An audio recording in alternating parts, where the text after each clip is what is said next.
இங்கதான் இருக்கியா? ஊருக்கு போல? ட்ரெயின் நேரம் வந்திருக்குமே. இப்ப போனா தானே ட்ரெயினை பிடிக்க முடியும். கிளம்பு.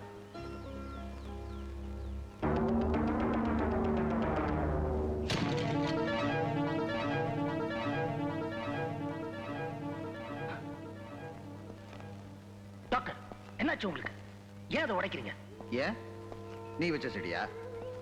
இல்ல, பொன்னி வச்சது. அப்ப கேக்குறதுக்கு ஆளே கிடையாது. அவளே அரளி விதையை தின்னுட்டு இப்போவா அப்போன்னு கிடக்குறா. டாக்டர், பொன்னிக்கு என்னாச்சு? ப்ளீஸ் சொல்லுங்க டாக்டர். ஊருக்கு போறவனுக்கு இதை பத்தி என்ன கவலை? உலகத்துல 1000 விஷயம் நடக்கும். ஆஃப்டர் ஆல் ஒரு பொண்ணுக்காக உன் வாழ்க்கையை நீ ஏன் வீணடிக்கணும்? நான் வேற பேசியே டயத்தை வேஸ்ட் பண்றேன். ஏய், ட்ரெயினுக்கு நேரமாச்சுல, கிளம்பு கிளம்பு.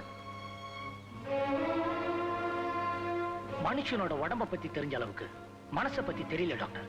பொண்ணுக்கு என்னாச்சு சொல்லுங்க டாக்டர். ஆஸ் எ டாக்டரா உன் உடம்ப பத்தி எனக்கு தெரியாது. ஆனா ஆஸ் எ ஃப்ரெண்டா உன் மனசை பத்தி எனக்கு நல்லா தெரியும். இப்ப சொல்லு, ஏன் இப்படி நடந்துக்கிற? முதல்ல பொண்ணுக்கு என்னாச்சுன்னு சொல்லுங்க டாக்டர். ஆத்துக்குள்ள நடந்த சண்டையில நீ செத்து போயிட்டாத நினைச்சு பொண்ணி அரளி விதையை அரைச்சு குடிச்சிட்டா. பட் என் ட்ரீட்மெண்ட்டுக்கு அப்புறம் இப்ப நல்லாவே இருக்கா. நீ இப்படி நடந்துக்கிறதுக்கு நிச்சயமா உன் மனசுல ஒரு காரணம் இருக்குன்னு எனக்கு தெரியும். இருந்தாலும் என்ன மன்னிச்சிருங்க டாக்டர். நேத்து நீங்களும் கேப்டனும் பேசிக்கிட்டு இருந்தத நான் கேட்டேன். எதேச்சே அந்த ஊருக்கு வந்தேன். பொன்னியை சந்திச்சேன், காதலிச்சேன். அவளே கல்யாணம் பண்ணிக்கணும்னு முடிவும் பண்ணிட்டேன். அதுக்கப்புறம் தான் தெரிஞ்சது அவ குழந்தை பருவத்திலேயே விதவையானவன்.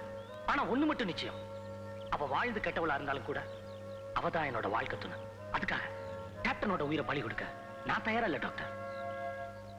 உலகத்துல கேப்டன் மாதிரி ஒரு நல்ல மனுஷன் கிடைக்கிறது ரொம்ப அபூர்வம் டாக்டர்.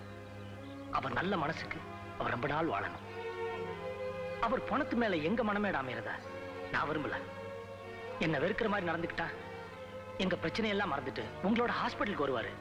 உங்க ஆபரேஷன் மூலம் உயிர் பழைப்பாரு. அதனாலதான் நான் அப்படி நடந்துக்கிட்டேன். இப்பவும் சொல்றேன், நீங்க உடனே அவரை கூட்டிட்டு ஹாஸ்பிட்டல் போங்க. எங்களை பத்தி கவலைப்படாதீங்க.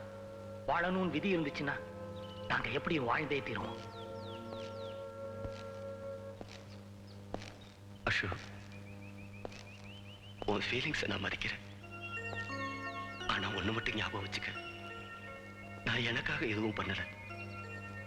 தங்கச்சி வாழ்க்கையை பத்தி நினைச்சுக்கிட்டு இருந்தவன் என்கிட்ட பொறுப்பை கொடுத்துட்டு கண்ணை மூடிட்டான்.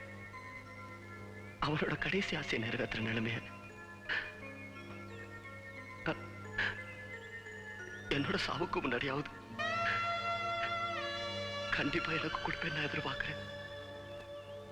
அசோக், நான் இப்ப ஒரு அனாதை.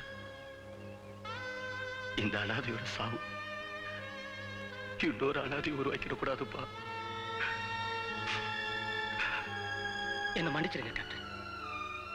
நீங்க நல்லா இருக்கணும் தான் நான் அப்படி நடந்துக்கிட்டேன். உங்களுக்கு எங்க வாழ்க்கை முக்கியம், எங்களுக்கு உங்க வாழ்க்கை முக்கியம். நான் ஒண்ணு சொல்லட்டுமா?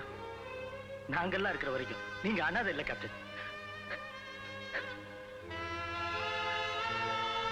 Thank you sir, thank you. எனக்கு நீ ஒரு உறுதி தரணும். சொல்லுங்க கேப்டன். கண்ணை இறந்த விஷயம் கடைசி வரைக்கும் பொண்ணுக்கு தெரியவே கூடாது. அவளை பொறுத்த மட்டும் கண்ணை வாழ்ந்துகிட்டு இருக்கா.